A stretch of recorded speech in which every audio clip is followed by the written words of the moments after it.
Okay, good morning everybody, and welcome to the next session on ADSP.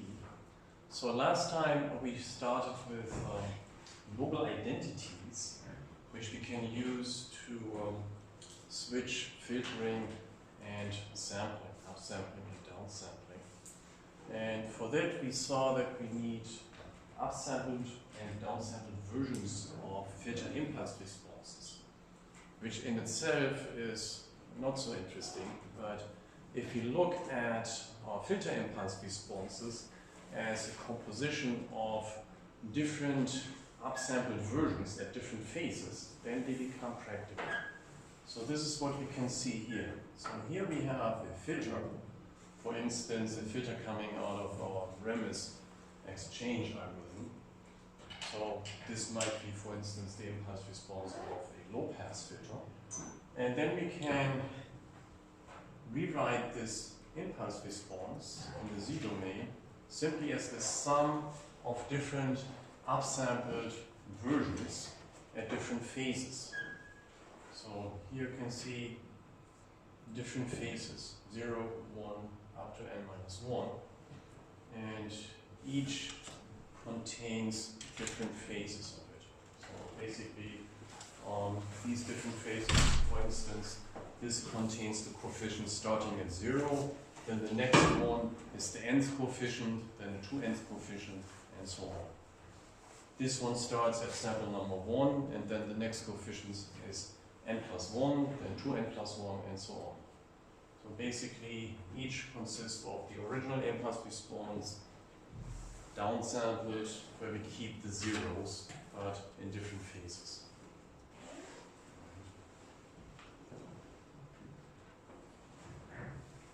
So this is what I just said. Basically, you have the coefficients at position mn plus I, where I is the phase. And if you have all phases together, then we have all samples in our impulse response. So basically, then hi of z is the z transform of h of mn plus I. Make sense?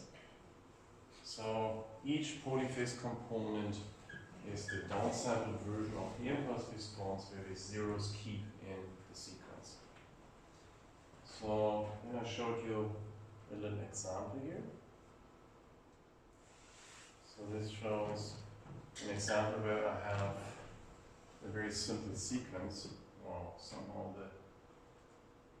the display is not really working great today for some reason. Don't know why. So I just have an increasing sequence of samples. So here 1, 2, 3, and so on. And then we can rewrite it into a decomposition of downsampled versions. Here with a sampling factor of n equals 3. Just for the sake of the example. So you can see the 3 resulting polyphase components. So here I'm keeping the first sample, then the third, and so on, and have the ones in between 0. Here I'm starting with the next sample, and here I'm starting with the third sample.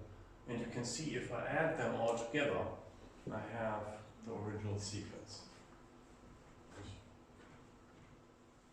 Let's see if this is getting better. I can plug in this one again.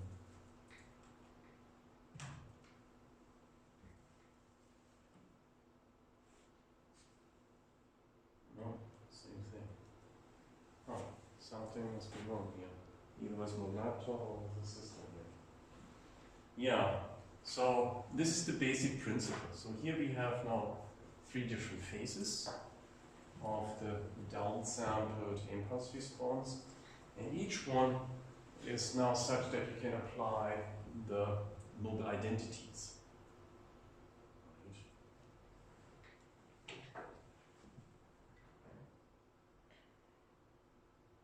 Yeah, so here I have this example as numbers.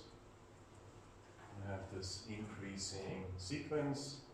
The Z transform is simply turning the sequence into a polynomial. And now we simply assume n equals 2, the downsampling rate is 2. And then those two polyphase components become the polynomials which contains the odd and the even coefficients. And you can also see we have even exponents because we keep the zeros in between. Make sense? Yeah, and then we can see if we just use those two components and add them up with the shift corresponding to the phase shift between them, then we have the original back. So basically we take the two components, this is upsampled, they shift by one, add them up, and then we have the original sequence again.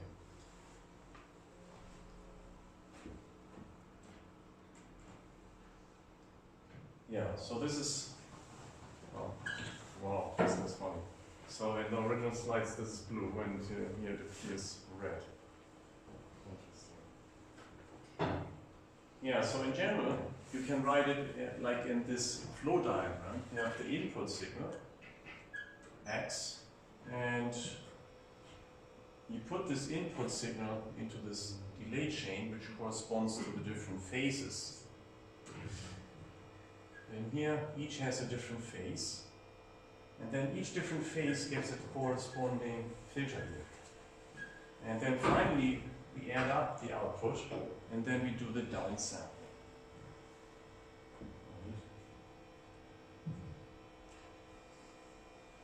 Sounds strange, right? I hope it lasts for the lecture. Yeah, so here you can see how we use or how we apply our filter using those polyphase components. Remember, our original filter consists of delays and then adding it up. Right? So this is what I'm doing here. I delay the different filters and add them up here in the end. So this is our original filter. Can you see that? So I'm just rewriting this filter as the sum of its polyphase components. The downsample and shifted versions. So basically this is the same as having h of z here.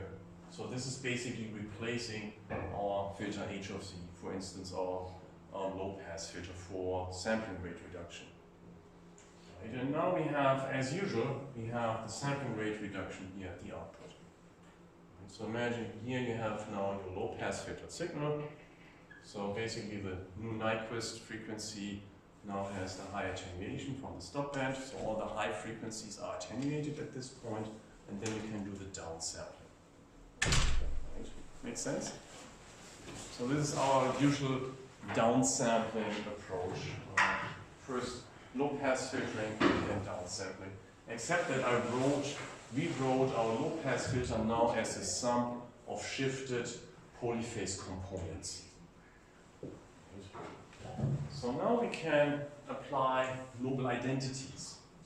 Since here we have downsampling at the output, and here we have a bunch of downsampled filter coefficients. Right? And remember when we had downsampled filter coefficient followed by downsampling, we can switch the order.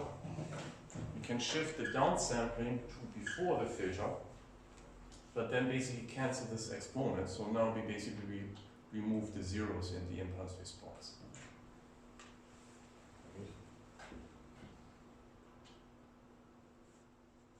So, yeah, this is what I just said. This could be a system for downsampling rate conversion. First low pass filtering to avoid aliasing and then downsample it. So, in this way we can now decompose our filter in n polyphase components with either phase. And now we can simplify the system by using the Noble Identities. Right? Because in this sum we have the transfer functions in this form where we have z to the nth power. Right? So this is what we saw in the Noble Identities. We have z to the nth power. So here we can use Noble Identities to simplify the sampling rate conversion, to shift the downsamplers before the sum and before the filters, but not before the delay chain. So, using Noble Identities means we replace the polyphase filtered arguments z to the nth power simply with z. So this is now our new system. So here you can see we shifted the downsampler from the output to before the filters.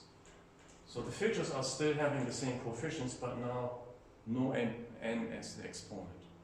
Right? So the capital N here in the exponent disappears, which basically means we remove the zeros in our downsampled impulse response. Right? So now we only have the non-zero coefficients left in our filters. Yeah, makes sense? So now we could really do something useful with Noble Identities by being able to shift the downsampler from the high sampling rate, from the output of the filter to the input of the filter, and that means we shift the execution of the filters from the high sampling rate to the low sampling rate.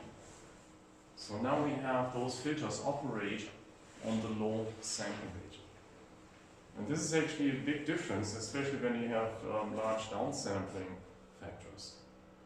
Right? That means you can operate a filter, the signal processing, on a much lower sampling rate than before. Yeah. Makes sense? So now you have this delay chain in the input, but at the next stage, you already have your downsamplers by a factor of n, and since you have n-1 delay elements here and n signal path, you can also see this as a blocking. You have n signals coming in, and every time this delay chain is full, it's passed to the following filters, because that's your downsampling. Right? So filters are passed, then they are blocked until the next set of samples arrives and fills up this delay chain, and then it's passed again. So you can see this as a serial to parallel conversion. Right? N samples coming in, you wait until n samples fill up your delay chain, and then you pass them all together to the set of filters that you have here. Okay, so serial to parallel. And this is also usually more convenient to implement. Parallel processing has its advantages because the individual elements here, the individual filters, can operate at a lower sampling rate or lower clock rate. Right.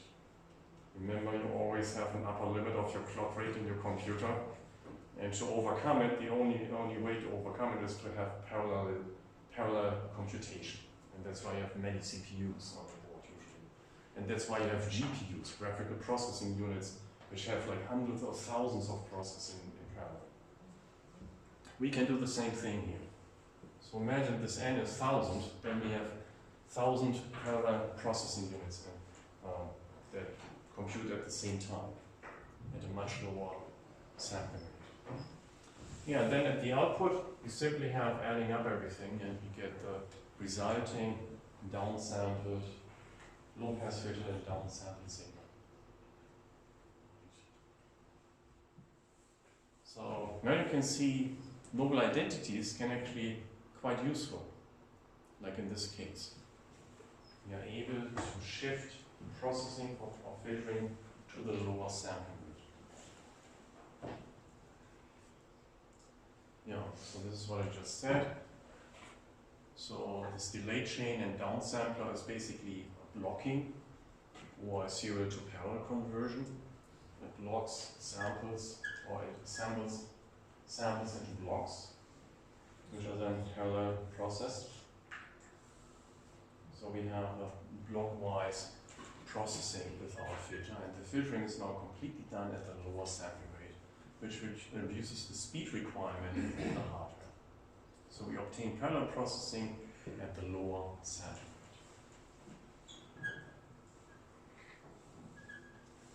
Yeah, so since we now have n capital N polyphase components in parallel, we can also represent them as polyphase vectors and obtain a vector multiplication for the filtering at the lower sampling rate. So now we just take this parallel processing and rewrite it as vector and matrix multiplication. So here you can see we have our filtering and downsampling. Here the polyphase components. And we can rewrite this sum here simply as this row vector times this column vector. Here transpose makes this a column vector. And so you have a row times the column vector. And you know column times a row gives a single element, computed using this sum. So I can rewrite the sum from our polyphase implementation using those two vectors. Going back to this picture here. Here you can see are the xi's. So this is the row vector here at this point. And here are the hi's. This is the column vector. So we have this as a row vector and this as a column vector. If you multiply them, add them up here, and this is the output y that you get after multiplying those two vectors.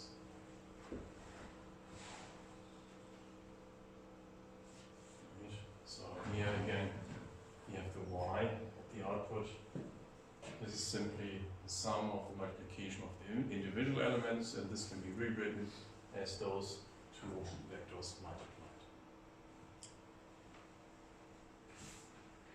Yeah, and interestingly, observe that if we have more than one filter, so here we just have one low-pass filter, but imagine we have more than one filter, for instance, bandpass filters on top of it. We can also collect them in polyphase vectors and basically stack them one next to each other. So the low pass would be the first column, band pass would be the next column, another band pass the next column, and so on. And this leads to matrices, and since they contain many phases, we call them polyphase matrices. Right. So if this is a matrix, then we call it a polyphase matrix. So this is mathematically very convenient because it includes sampling as part of the simple vector multiplication. Right. Remember the y here was the result of low-pass filtering and downsampling, or bandpass filtering and downsampling. Right. So that makes it very convenient. So we have in one very compact mathematical description, we have filtering and downsampling. So it's not just for the implementation, but it's also mathematically very practical. Yeah, so here's an example in Python. So we want to downsample an audio signal, and first we need to read in the audio signal into a variable x using our sound library. So here I'm doing it in PyLab using our sound library, sound.py, which find in our Moodle page. Here we use SciPy signal for Frexy. So here we read in some WAV file. So I'm using fspeech, but it can be anything else. You can also record your own sound file. Then we can listen to it using the sound function from our sound library. Then we can make a low-pass filter. So this is a very primitive low-pass filter, right? So this is basically just for the sake of the example. It's very short and it has kind of strange numbers, but it looks basically like a little bit like the peak of a sync function. So it's actually a very bad low-pass filter, but some low-pass filter. So here we want to do a downsampling by a factor of 2. Hence we get the z-transform of the impulse responses like this. So we turn the sequence here into a polynomial. And the corresponding polyphase components are then this and this, here in this polynomial. Right? So here, these, and then the second and the last is here. So again, a polynomial. Right, so here we have the two polyphase components.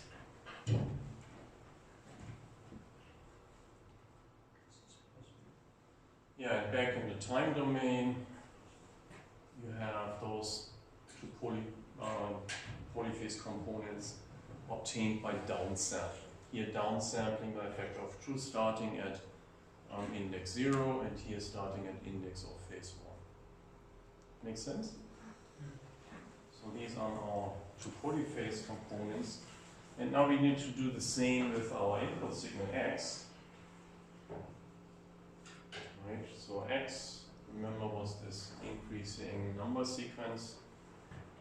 We also obtained 2 polyphase components obtained by downsampling, the first starting with index of phase 0, the second starting with index of phase 1. Right. So then we can take a look at our diagram for n equals 2 and we can see that the output after filtering and downsampling is simply multiplying the 2 polyphase components and adding them up. Make sense?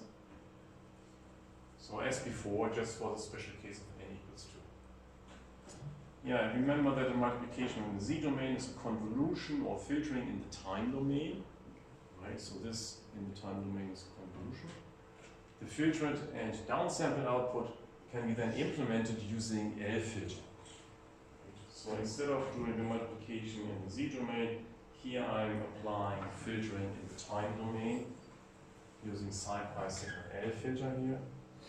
So first, this term, x0 times h0, here in the time domain. Remember, this was the feedback part, the IIR part, which we are not using here.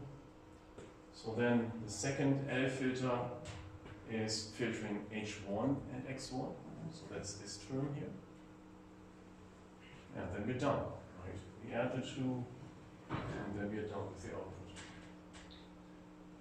So here you can also see again that these filters now work on a downsampled signal, but the result is identical to first filtering and then downsampling them. And so here each filter works on the downsampled signals, the downsampled filter and the downsampled signal. And that's why we need to have 2 of those, because we do it in the downsampled domain, we need to do parallel processing. Yeah, now we can also listen to it, correspondingly scaled here to avoid overloading, and here at the downsampled sampling rate, half the sampling rate. Yeah. So maybe I can try it here in my terminal. Just copy and paste those lines.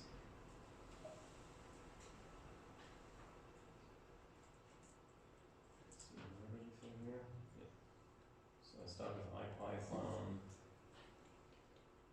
minus pylab. Right. Then I start with, oh wow.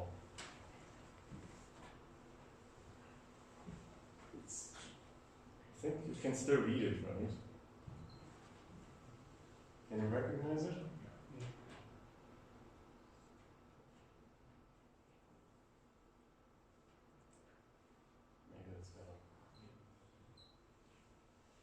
So basically I'm doing the same here as in the slides. So I just copy those lines. Copy.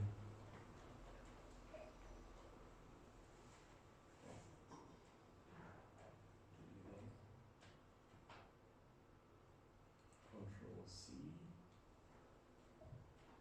Control Shift V. Okay, now rest. It did read. So now we can listen to it and hopefully my sound device is working.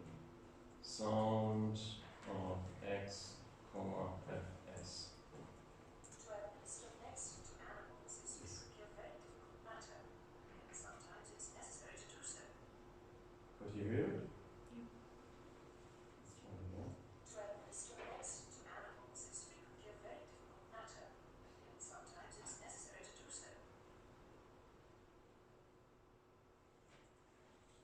Maybe I can make it loud using my awesome mixer. It seems it's already pretty loud.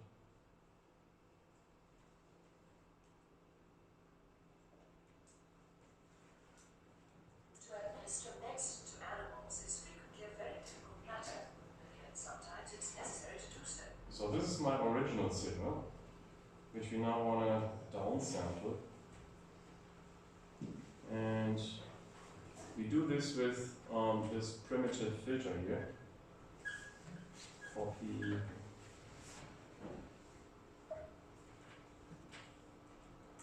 Paste.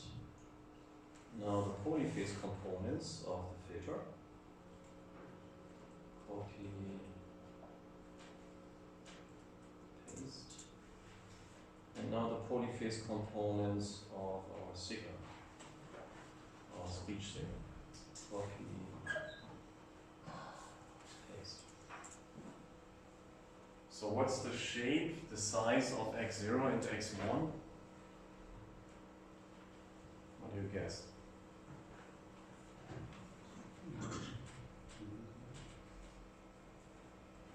It should be half as much as x, right? So x shape. So this is the number of samples that we have in x, which is our speech signal, 207,000 samples. And when we look at x0, you see it's only half as much, 103,000. From 207 to 103. It's because I downsampled. But now for that I have two. I have x0 and I have x1. So the total number of samples is still the same. Right? It's just processed differently. Basically, branch them out in two different paths and do the parallel processing here. Okay. So now I can do the filtering using those two parallel filters. Control copy. Control Shift V. So now I'm already done. So here Y shape. So Y shape is now shorter. It's not. Why is Y now shorter than the original?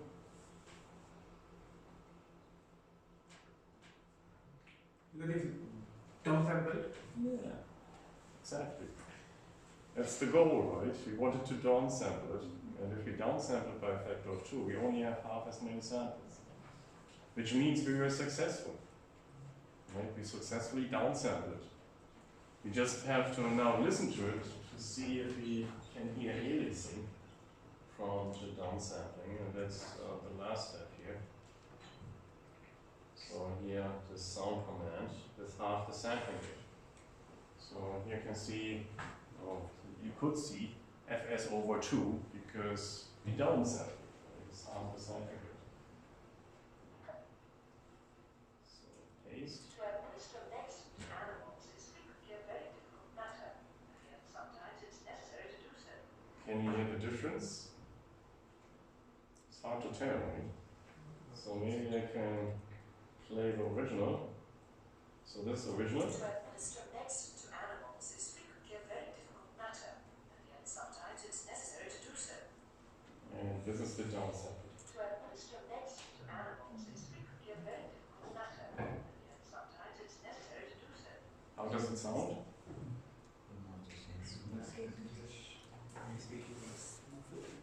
The high frequencies are lost, right? And this is the effect of the low pass filter. Remember, we did the low pass filter to avoid aliasing artifacts. And this is what we can hear, right? Basically, it sounds okay. You couldn't even hear the difference before I played them side by side. So that means there's not really any obvious artifacts, which was the goal after all. But from downsampling, we lose the high frequencies because they cannot be represented at the lower sampling rate anymore. So basically, it shows that it works. Right? So that's nice.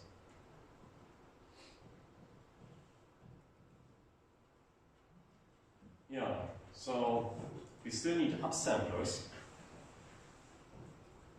So upsamplers are still missing. But they also can be obtained using Noble Identities.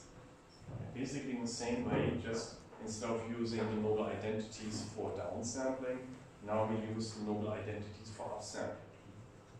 Remember there we had the same thing, we had those impulse responses with a z to the nth power, which we needed to be able to trade upsampling and filtering. Right. So again here, same approach. We need to have the polyphase components for the different phases. And remember, when we do the upsampling, we first insert the zeros. We do the upsampling by inserting the zeros, and then we do the low pass filter to remove the alias copies, so that we only keep the right frequency range. Yeah.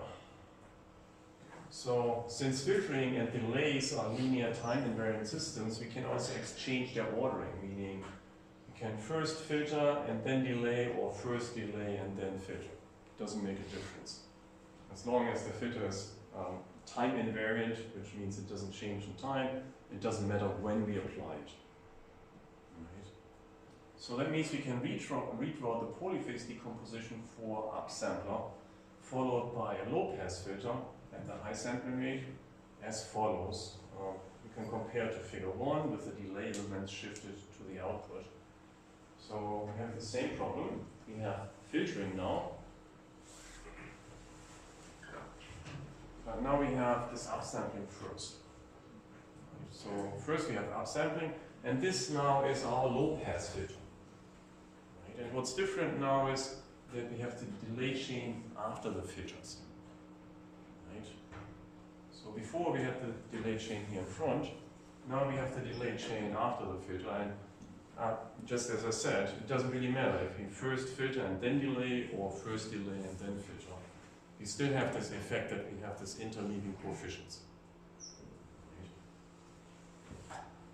Yeah, and we need this structure with the delay chain after the polyphase components, because then we can apply Noble Identities for the upsampler here. Right, we have the upsampler. Here we have the suitable form of our filters, and that means we can again shift this upsampling to behind those filters and remove the exponent. And then again we have the filtering at the lower sampling rate. So yeah, that's what I just said. Using the Noble Identities, we can now shift the upsampler to the right behind the polyphase filters. It's changing their arguments from z to the nth power to z, and before the delay chain. So then we get this picture here. So here we start with our input. This is our signal at a lower sampling rate.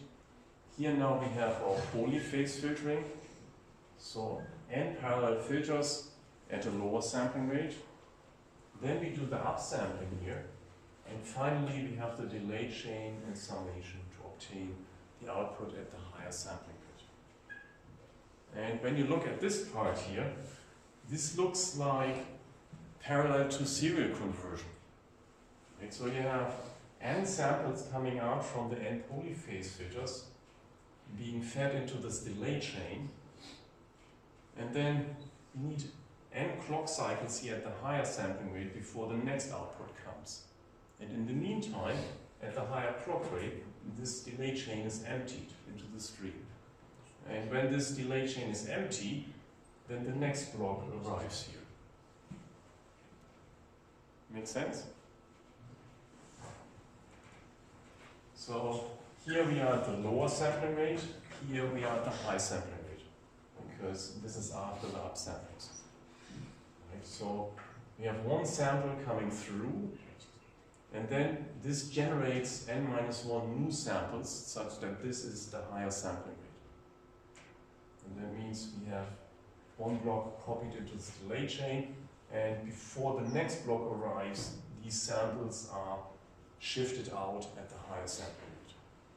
So this is parallel to serial. So basically here we go back from parallel processing to serial processing. Make sense? Yeah, that fits to upsampling.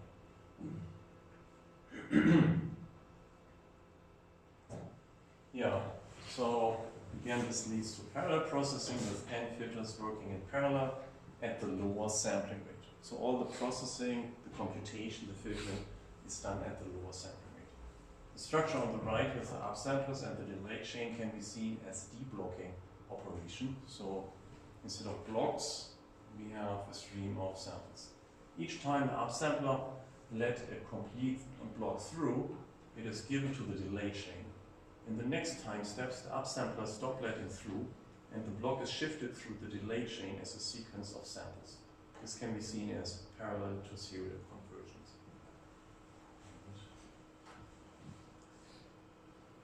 And yeah, so they stop letting through and just produce zeros.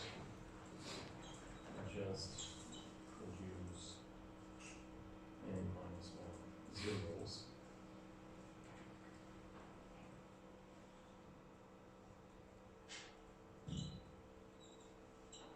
Yeah, and the block is shifted through the delay chain.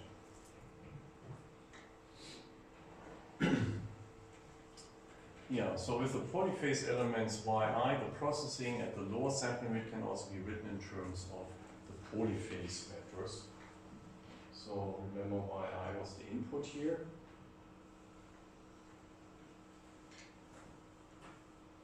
So here is, let's see, these are the filters. Here is our input. Yeah, so here's our input y. So this input y is fed into all the polyphase components of our filters. So for each one we have y times hi equals yi. Right? Y times h0 is y0, h times y1, h1 is y1, and so on. So then we rewrite it in this formula here. So h times all the polyphase components of our filter is then the polyphase components of the n outputs. So this appears after the outputs of our n polyphase filters. Makes sense? So this is after our low-pass filter for upsampling.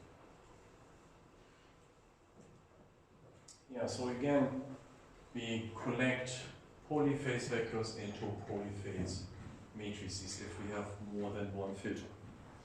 So imagine this could be one row of a matrix, and so this might be the low pass, then a band pass could be added as a row below, and so on. And then again, you will end up with a matrix if you have more than one filter. Yeah, so here's the Python example for upsampling. So again, same example, same filter here. Right, so already did this stuff here, already did this, so I don't need to do it again. So now we can use these polyphase components to filter at the lower sampling rate to obtain the polyphase components of the filtered and upsampled signals y0 and y1. So again, we can watch the structure above, where we got y0, y1 equals y times h0, h1. Where y is then the signal at the lower sampling rate. So this is the signal at the lower sampling rate. And these are also at lower sampling rates, but when we interleave them, then we have the higher sampling rate. Right. So again, instead of using multiplication in the z domain, we use filtering in the time domain. So here, y0 is y times h0. So here, filter h0 and y. And here, y1 is h1 times y. So where did we get y from?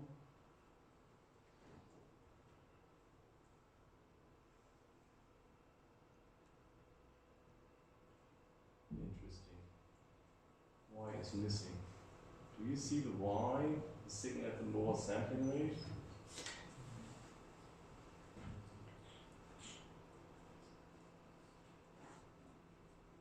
It must be here. So where's our example for So here's the Y, right? So this is the Y that came out of our downsampling conversion.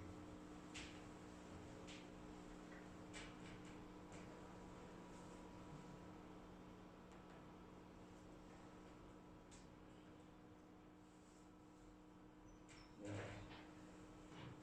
So here Y came lowercase y.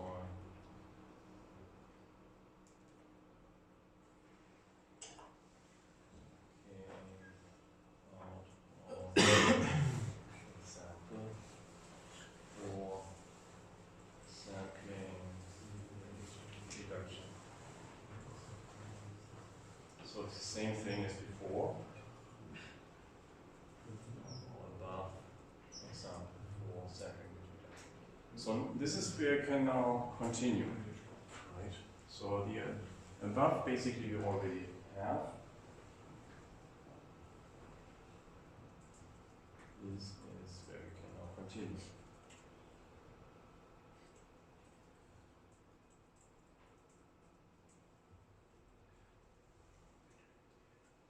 For upsampling.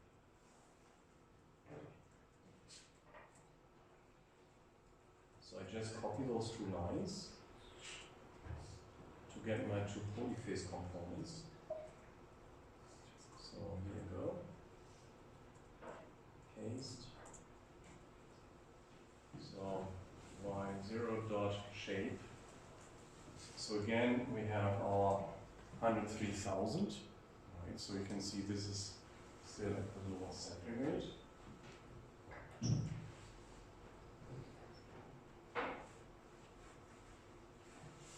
Yeah, and then we need to implement this deblocking.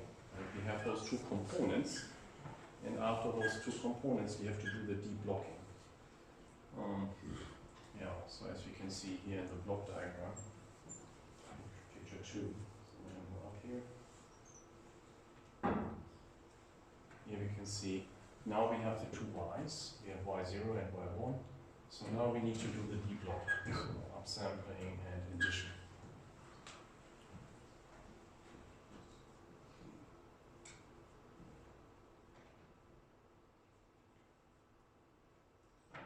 So we do that by first initializing the output with the zeros vector with a suitable length.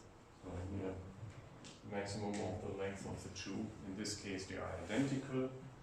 So L is the length of each y0 and y1. And then we compute this upsampled vector as twice the length, because we want to do the upsampling by a factor of 2. And then we simply do the corresponding upsampling with phase 0. So we assign y1 to y upsampled to every even indexed element, and y1 to every odd valued indexed. Make sense? So this is basically upsampling and the delay. And the delay is reflected here in this index.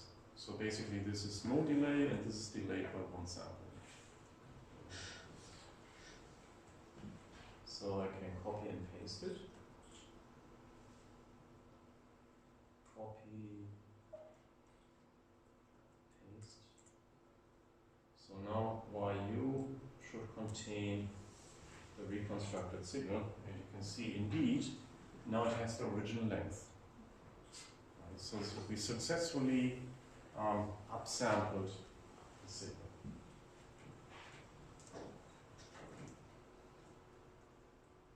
Yeah, now we can also listen to it. So we successfully upsampled it. We just now need to check if it sounds okay. So again, same command here, but now with FS, the original sampling rate. Remember before it was half FS, now it's the original FS. So copy it. And FS, oh yeah, so here we can see FS, the sampling rate, the original sampling rate was 32,000. So hence the downsampled rate was 16,000. So result.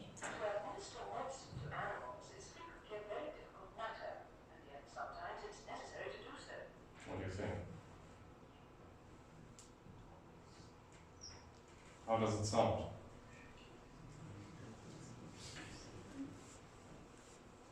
It's as muffled as the low-pass version, right? To administer meds to animals is a very difficult matter, and yet sometimes it's necessary to do so. So this was the downsampled version, and this is now the upsampled version. To administer meds to animals is a very difficult matter, and yet sometimes it's necessary to do so. The pitch increases slightly. Huh? The pitch increases slightly. Not really. It sounds a little bit different, and that's probably because of aliasing, which still remains from our bad filter. Okay, so what you perceive as pitch is probably remaining aliasing in the signal. But it doesn't sound like the original, right? So when you compare it to the original, here's the To original. administer meds to animals is a very difficult matter, and yet sometimes it's necessary to do so. So why doesn't it sound like the original? Because we are not reconstructing the original signal, we are adding zeros to it instead of the missing value. Yeah, basically the information we lost from downsampling is lost forever, right? The high frequency content we remove before downsampling or in the downsampling process. And those high frequencies, they are gone forever. So even after upsampling, this high frequency range is empty now. Right? We did upsampling, but then again we needed to do downsampling to suppress the high frequencies because all that's there is alias components. Right? It's not the original high frequencies. So what you can hear a little bit at this high sampling rate is the alias components which are not perfectly suppressed. Right? But that's not the original high frequency content. Interestingly, sometimes those alias content sound a little bit like the original high frequency content because of the periodicity of the spectrum of speech. And this is sometimes also used to improve the sound of speech, to artificially generate high frequency content which sounds a little bit like the original. Right? So you can actually do some tricks in this regard by making aliasing sound like the original. Yeah, but again, it basically works, right? It doesn't sound so bad. It basically sounds almost like the version at the lower sampling rate, which was our goal. Right? We didn't really want to make it worse. So that shows us that this downsampling and upsampling using polyphase components really works. Yeah, that's basically verifying our theory. Theory is fine, but testing is better, right? Okay, so let's go to the next set of slides.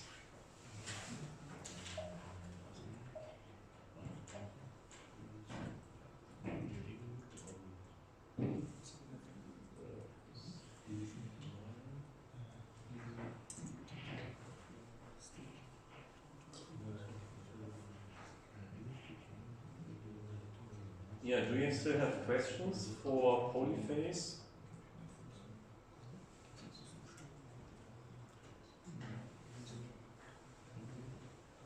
Noble Identities and Polyphase. Make sense so far?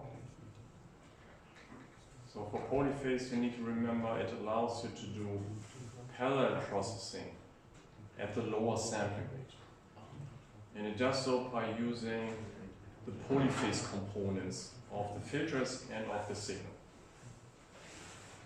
Do you have questions? Yeah, so that's why polyphase decomposition is a powerful approach.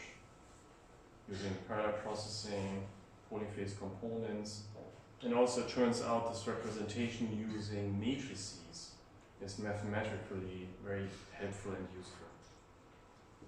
I didn't show it here, but it's used, for instance, for filter banks.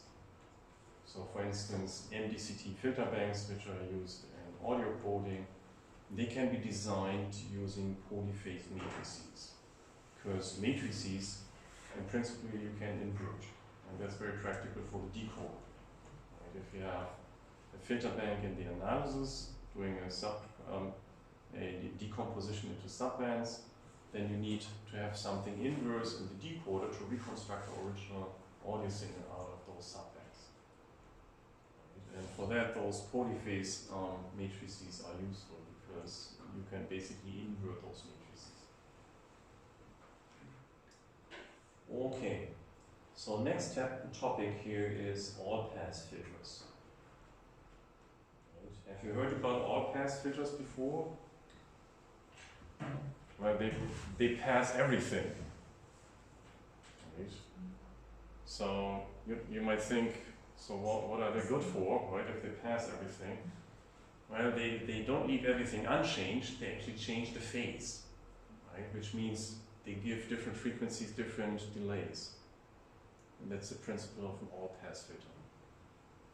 Yeah, so far we specified the magnitude, but didn't care much about the phase. And for all-pass filters, it's basically the other way around. We set the magnitude to constant 1 for all frequencies, but specify the phase.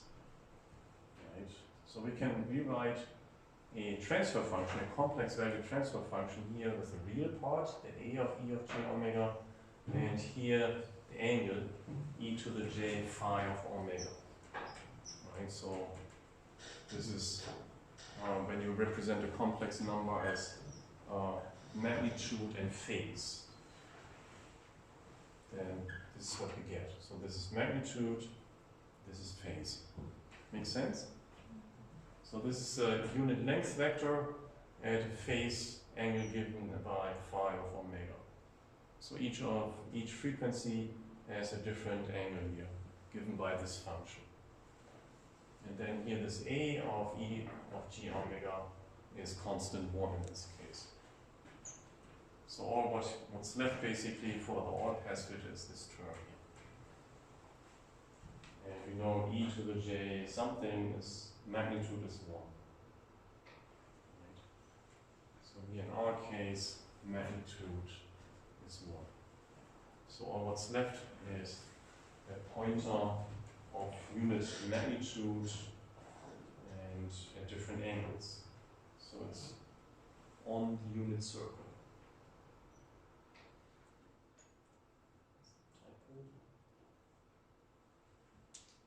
Yeah, and we can also use all-pass filters as fractional delay filters. Right? Remember, this phase gives different frequencies, different delays, and basically this phase specifies the delay. So we can also use it to obtain delays which are not integer. So we can use some fractional delay, for instance, d equals 0.5. So this corresponds to a delay by half a sample, which is otherwise kind of difficult to implement. One sample is easy because you just have a memory element which waits for one sample cycle. But half a sample delay is not so easy, right? And for that it makes sense to look at an all-pass filter. Because we saw when we looked at the group delay that the derivative of the phase function with respect to frequency gives you the delay. Remember? So the negative derivative of the phase function with respect to the frequency gives you the delay.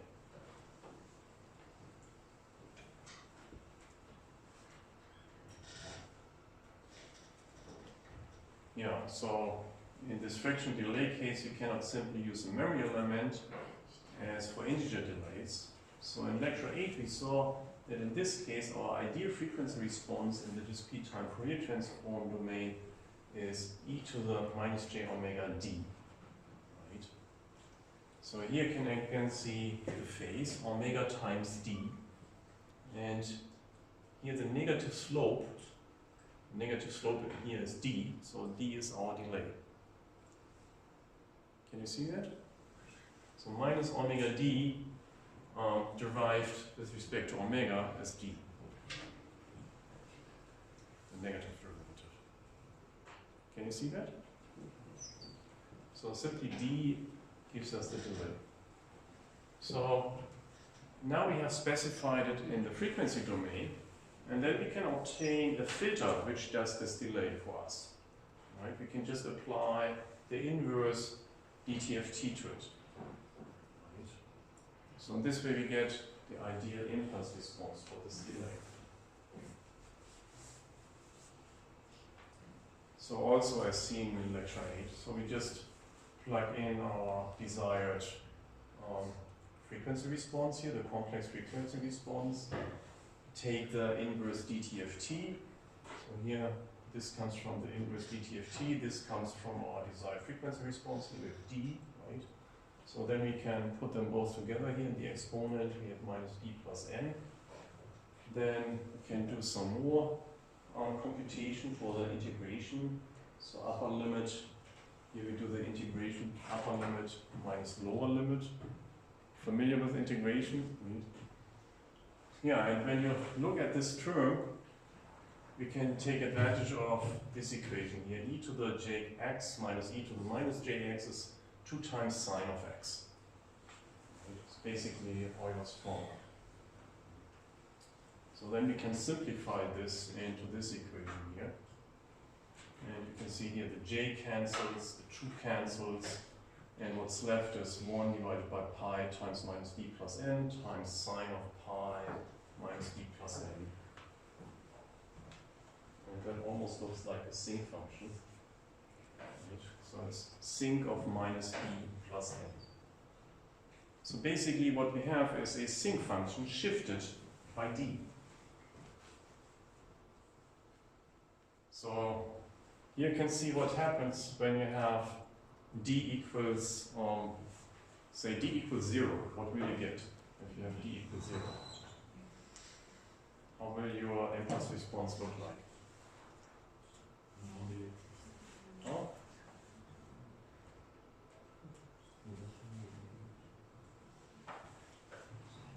What do we get when d is equal 0? What is sinc of 0? 1. What is sinc of 1?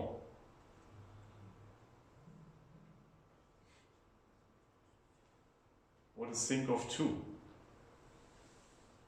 Don't know? This is actually where sinc goes to zeros, right? Remember, sinc is defined by sine of pi x divided by pi x. And as you can see here, sine of pi x divided by pi x. And if this x is 1, then you have sine of pi. And sine of pi is 0. Right? And sine of 2 pi is also 0. And sine of 3 pi is right. So at all integer values, the sinc function goes through 0. What about sine of 0 divided by pi times 0? Again? What is sine of 0 divided by pi times 0? Or I could also say sine of x divided by pi x with x going to 0 in the limit.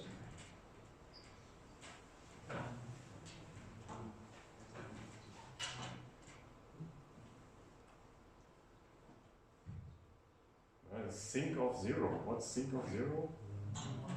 1, right? So you get the value 1 because sine of pi x divided by pi x with x going to 0 in the limit goes to 1. And the limit means if you have some epsilon, sine of pi epsilon divided by pi epsilon is also 1. And you can easily see that by doing a Taylor decomposition of sine x. Right? Taylor decomposition, you have the first term is sine of x is x minus x squared over 2 plus x to the third, something like that. So the first term is x, right? So you can approximate sine of x by x if x is very small. Right? from Taylor expansion. So that's the main part. Basically, if you have sine of x and x is very small, then you don't need a sign, you can just say it's x. So then you have x epsilon divided by x epsilon, and that's 1.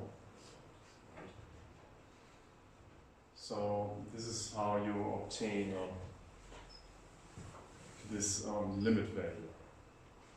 And actually, when you look at the Taylor expansion, I think it only has the odd exponents, because it's an odd function. So you have x plus x to the third power divided by 2 times 3, I think, and so on. So since sine is an odd function, meaning plus and minus have opposite signs of the sign, that means you have only the odd exponents in the Taylor expansion. Yeah, but it's actually quite useful to look at the Taylor expansions of sine and cosine. So what's the Taylor expansion of the cosine function? Any idea? It only contains the even exponents, right? Because the cosine is an even function. Basically, you can mirror around x equals 0. And that means you have 1 minus x squared divided by 2, and so on. So you can actually approximate, for very small x, you can approximate cosine of x by 1 minus x squared over 2. So just in case you have a pocket calculator which doesn't have cosine and sine, you can approximate those using the Taylor expansion for small values of x.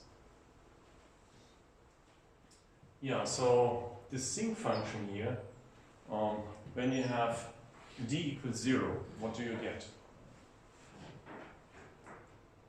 Back to my original question. What is the sinc function for d equals 0?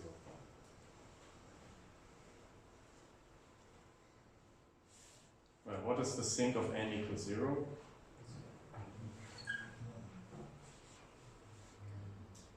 What's the sinc of n equals 0? 1, right? As we just saw. What's the sinc for n equals 1? 0. What's the sinc for n equals minus 1? 0, right? So basically all the integers except n equals 1, n equals 0 will be 0. And for n equals 1 we have 1. So basically if d equals 0, we have a unit pulse in the origin and everything else is 0. Right? So, and that means this filter, this resulting filter, would do nothing. There would be no delay, it would just keep everything. Right? What about some integer d, some other integer d? Well, then we have a shifted, as you say here, basically we have a shifted unit impulse response, right, at the dth position. And if we have a unit pulse at position d, and if you convolve a signal with it, then the signal is shifted by those d sounds. Remember? Signal convolved with a delayed unit pulse is a delayed signal, correspondingly delayed. So for those simple cases, this works. So this is also a good test to see if something makes sense. Right? If this would not be working for d equals 0 or for d equals integer values, then we know there's a problem. Right? So always test your system at some simple cases where you know the answer. So these are some simple cases where we know the answer. If we have no delay, then it should be a unit pulse filter at the origin, because that doesn't change anything. If we have an integer delay, then it needs to be a unit pulse at position d, because that delays exactly by d samples. Right? And it's doing it. Right? So this is a test if it works for those known cases. Yeah, and the interesting part is those other cases where d is not integer. Right? And in these cases, then the sinc function is not becoming 0 at all those values. Right? So if d is integer, we only have one non-zero value at position d. But if d is non-integer, then the sink is really non-trivial. We really have those side lobes showing up. And that means we get an infinitely long filter. Right? Yeah, so to make this an FRR filter, finite length, we need a window function. Yeah. But for non-integer d, we get infinitely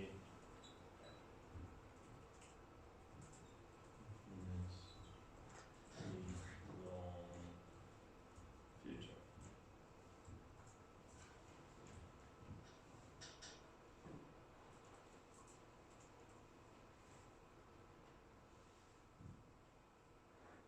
Yeah, so to make this FRR finite length, we need to apply a window function. For instance, as we saw in the lecture, multi-rate signal processing. Did you have multi-rate signal processing? Who had multi-rate signal processing? Okay. So maybe you can take a look at the slides in Moon 2, but you can also see it here. This is a possible window function. So this is the so-called sine window. Right? So this basically tapers off towards the ends. Slowly goes down to 0, and then outside it's all 0.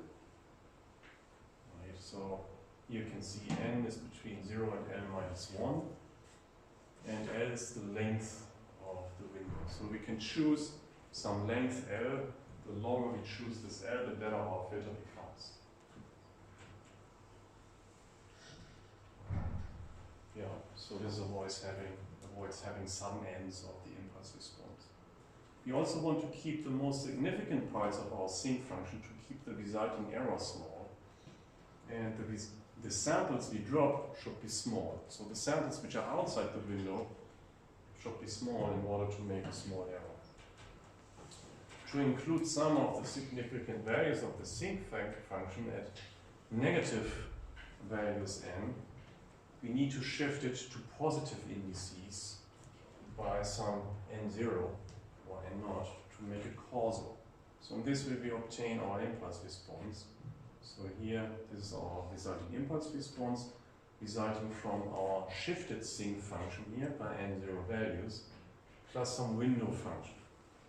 So in practice, you would choose n0 to be the integer part of your desired delay. So say if you have 5.5, then you would make this 5, and then the sinc function, you would give the 0.5 for the d, because the two delays add. You have this delay plus the delay of the sinc function. Make sense?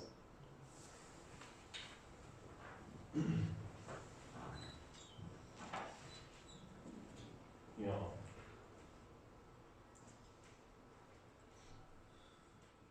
Is n0 and not.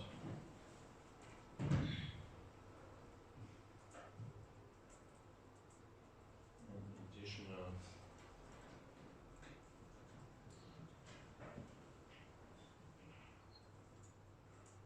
we could give it an integer part of our desired delay. And the fractional part would be d for the sinc filter.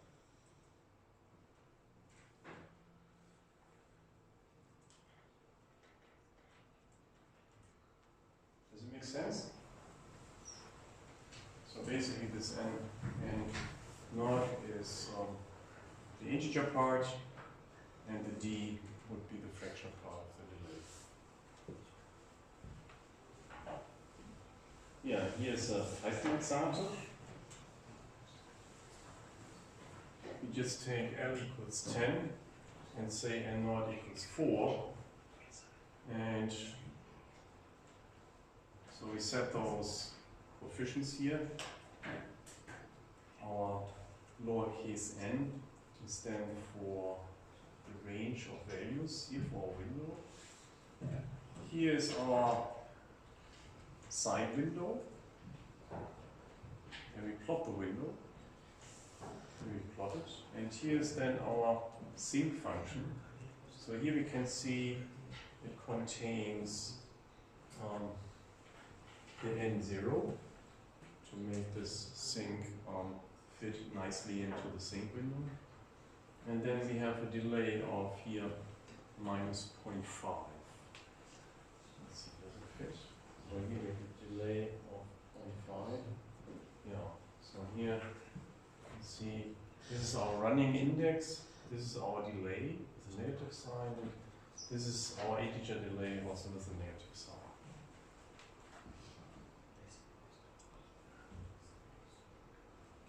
So here we get a total delay of what? What's our total delay here?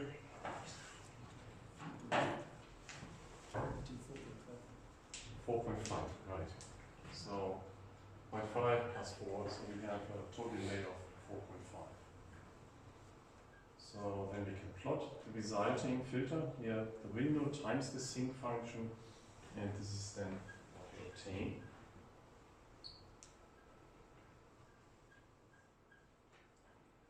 Yeah, so this is the shifted window sinc function.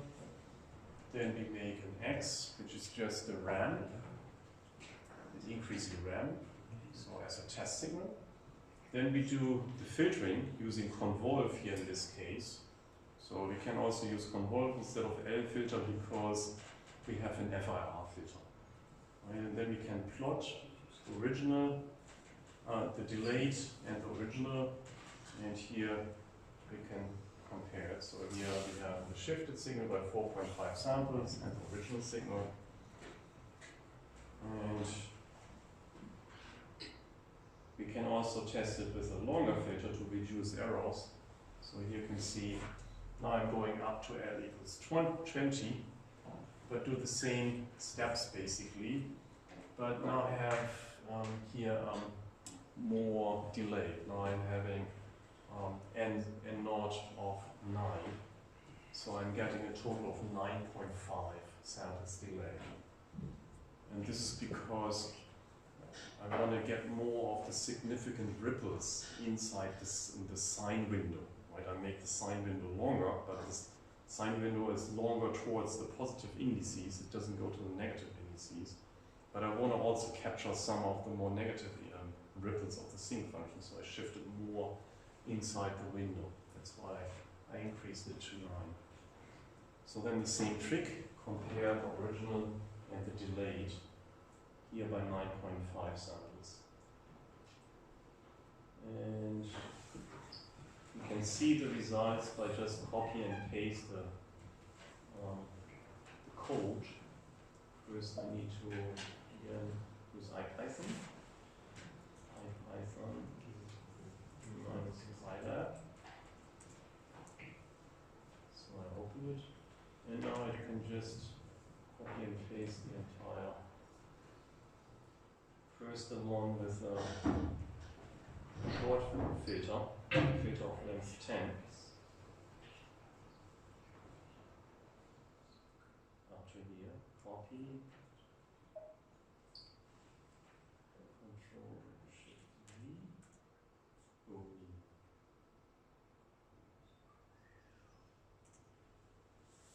It has problems with the quotation marks. Interesting.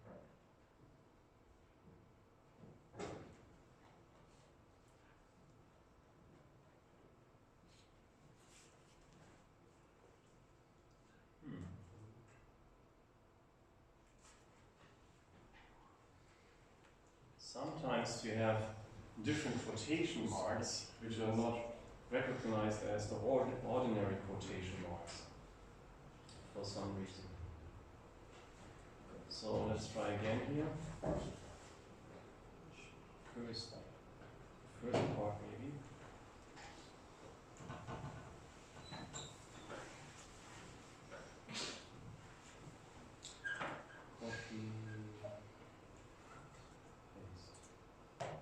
Huh.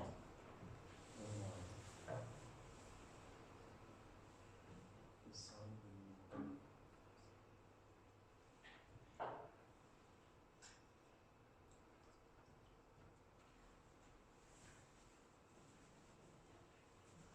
Seems it has problems with all the quotation marks here.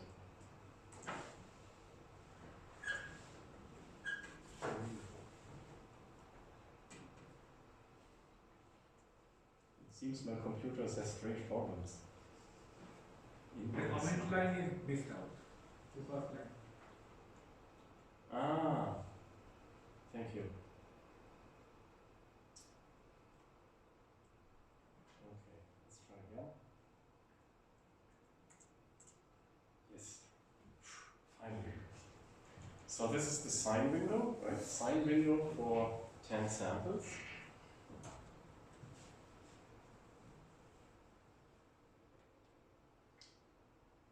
Then, let's see if this works.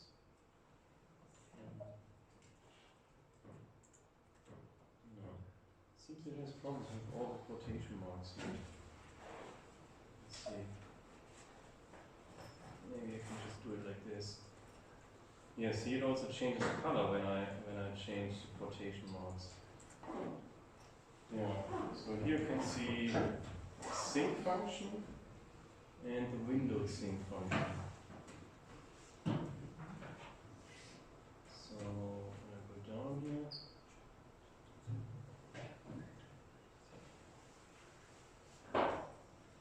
Copy, paste. So same thing. Yeah. You can see they look different, right? Those quotation marks.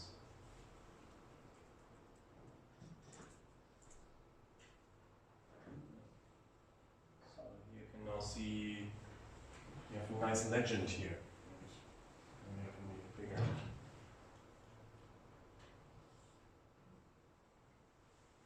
So here you can see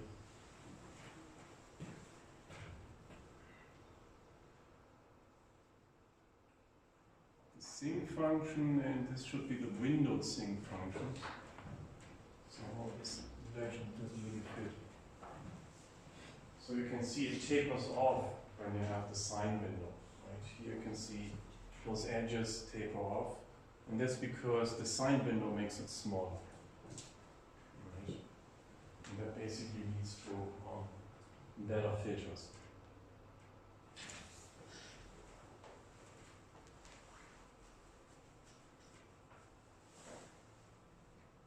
Yeah, now we can test it using a test signal here.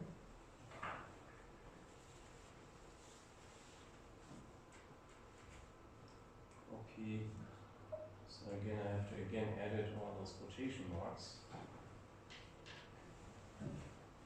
So here.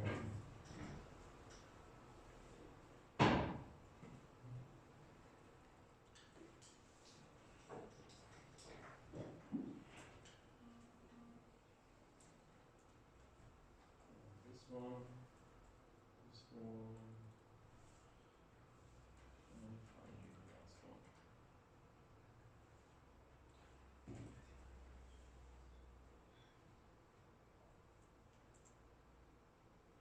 Yeah.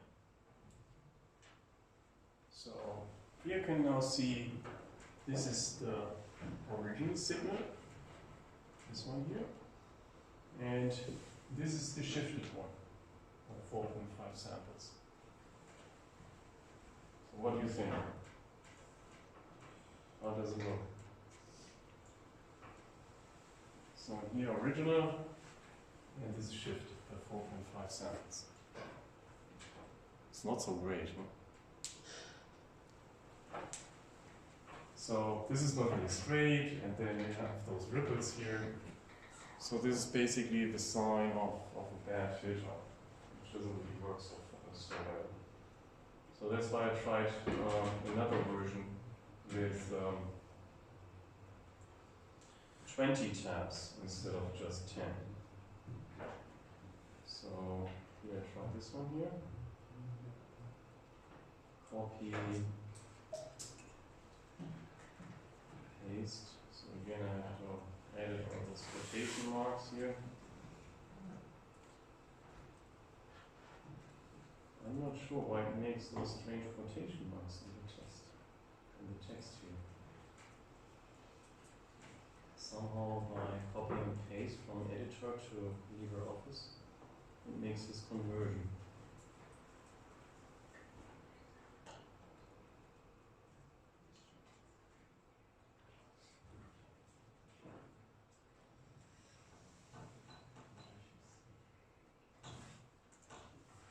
Okay. So now here you can see we have now the longer sync function. You can see now I'm covering more of those ripples to the side. Right? So this is the shifted sync function. And you can see, so this is also the windowed sync function which you can see here. Right? So here it's attenuated towards the sides. And here you can see the shifted signal. So again here this ramp is shifted to here. And you can see it's actually not getting so much better because you still have those ripples here. Right? So you're still having these problems with ripples. Even though maybe this looks slightly better, but not so much.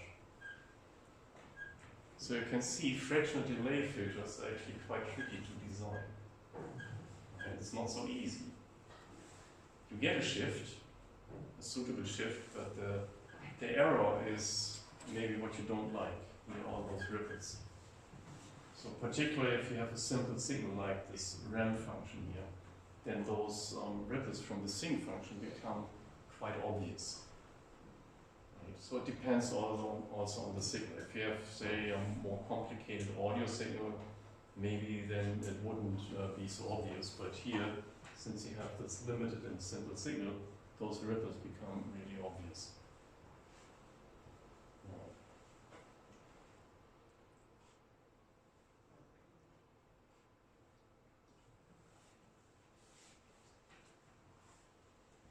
Yeah. So we have smaller resulting error, but still a lot of ringing. Right. So in principle, this gives us a tool for fractional delays, but as you see, we would still have to work that. It's actually not so straightforward.